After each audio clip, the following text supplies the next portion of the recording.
Hindi na ituloy ng Alas Pilipinas Girls Under 18 ang kanilang mainit na kampanya matapos matalo sa Iran sa semi-finals ng 2025 Asian Youth Games sa Bahrain. Ang ibang detalye alamin sa aking pag-abante.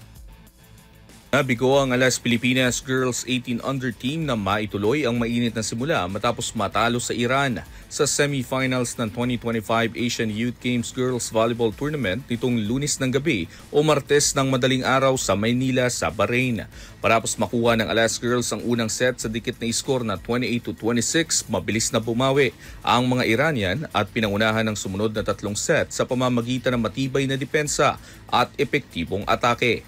Dahil sa pagkatalo, hindi na umabot sa gold medal round ng Pilipinas ngunit mananatiling buhay ang kanilang tsansang makapodium sa bronze medal match kontra Thailand. Muling magtatapat ang dalawang Southeast Asian rivals matapos talunin ng Thailand ang Alas Girls noong group stage. Nabigo rin ng mga Thai na makapasok sa finals matapos silang talunin ng Indonesia sa kabilang semifinals.